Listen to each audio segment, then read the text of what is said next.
साईं राम। गुरु गुरुवे नमः। आज की बात एक सुंदर कहानी से कि गुरु हमें कितना जगाएं, हम फिर सो जाते हैं। जाग रे मुसाफिर जाग इस मोह भरी दुनिया से। तो आइए एक कहानी सुनते हैं। एक बार एक धनी आदमी अपने कुछ सेवकों और सामग्री के साथ घोड़ों पर सामान लादकर घूमने निकला। रास्ता छोटा था। रास्ते में एक घोड़ा मर गया तो काफिला रुक गया। तो मालिक जो धनी आदमी था आगे आकर पूछता है, क्या हुआ जो काफिला रुक गया है? तो उसका मुख्य सेवक बोलता है, मालिक एक घोड़ा मर गया है, इसलिए हम आगे नहीं जा सकते क्योंकि रास्ता छोटा है। तो उस मालिक को, जो कि बहुत ज़्यादा मोह माया में रमा हुआ था, बोला ये मरना कैसा होता है? वो घोड़े के पास जाकर देखता है। घोड़े की आँख, नाक, कान, पैर, पूंछ, गर्दन सब कुछ तो यथावत है, जैसे पहले थे वैसे ही। उसने सेवक से कहा, ये कैसे मर गया? सब कुछ तो अंग पहले जैसे हैं। मालिक जरा विलासी प्रवृत्ति का था, उसे पता ही नहीं था मरना क्या होता है। सेवक ने समझाया, इसके सभी अंग यथावत है, पर इसके अंदर जो जीव था, जीवन तत्व था, उससे इसका संबंध टूट गया है, प्राण उड़ गए हैं, इसलिए अब ये नहीं चलेगा और धीरे धीरे ये जो शरीर आपको दिखाई दे रहा है गल सड़ जाएगा और दूसरे जीव इस शरीर को नोच खाएंगे, क्योंकि घोड़ा मर गया है और मौत ऐसे ही होती है। और ये केवल घोड़े की नहीं, हम सबको ही ऐसे ही एक दिन मरना है। ये बात सुनकर मालिक के मन को एक झटका लगा। क्या हम भी ऐसे ही, हमारे ही प्राण ऐसे ही उड़ जाएंगे? सेवक बोला, जी हुजूर, सच में हम सब मर जाएंगे। घोड़े की भांति ये सोचकर उस विलासी मालिक के मन के अंदर वैराग्य का तूफान उठ खड़ा हुआ। आपको ये छोटी सी बात इसलिए कही, हम सब भी तो वर्षों से गुरु की शरण हैं, परमात्मा का ज्ञान सुन रहे हैं, और ये इतना विलासी मालिक था, उसके अंदर एक घोड़े की मौत ने वैराग्य का तूफान खड़ा कर दिया। जो इंसान कभी किसी गुरु के पास नहीं गया, ना कभी सत्संग सुना, जन्मों जन्मों से प्रगाढ़ गहरी अज्ञान की निंद्रा में सोया हुआ था, लेकिन अब शायद जाग जाना चाहता था,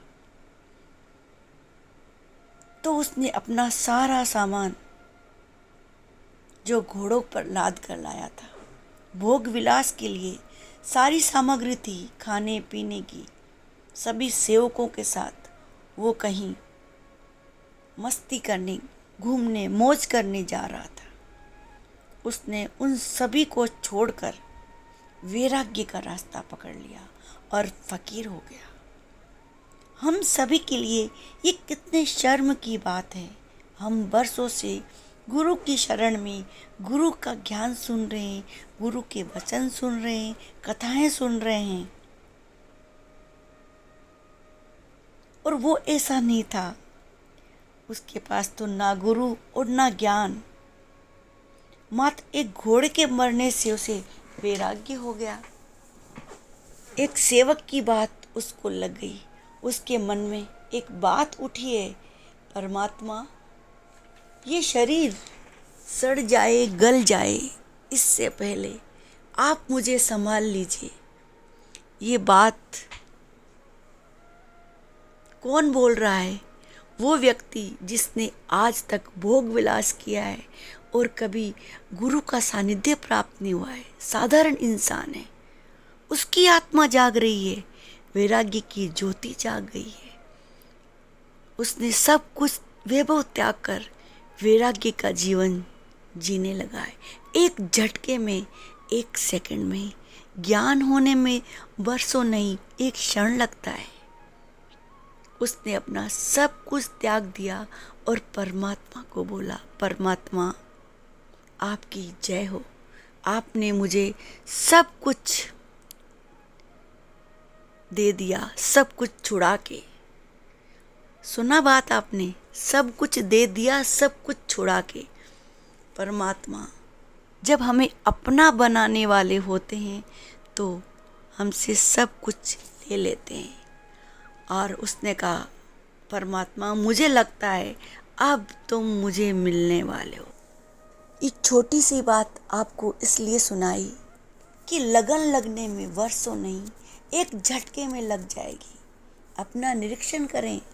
हमने कितनी बार कथाएं सुनी, ज्ञान सुन लिया, परमात्मा के पास बैठ गए, गुरु का सानिध्य कर लिया, गुरु के वचन सुन लिए, लेकिन हम रोज रोज ज्ञान सुन तो रहे हैं, पर हम सिर्फ दिखावटी।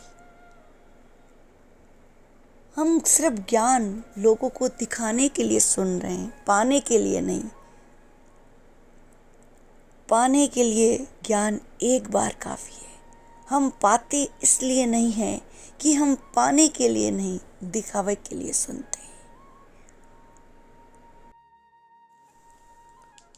उस धनी व्यक्ति को पल भर में ज्ञान हो गया था, इसलिए वो बोला, अब इतना धन वैभव कौन संभालेगा? मैं तो अब उसको संभालूंगा जो सबको संभालता है। कितनी बड़ी शिक्षा है इस बात में। अगर परमात्मा चुनता है तो छोटी सी बात भी आपको लग जाती है। नहीं तो दिखावे के लिए किया गया सत्संग भी कुछ नहीं कर सकता।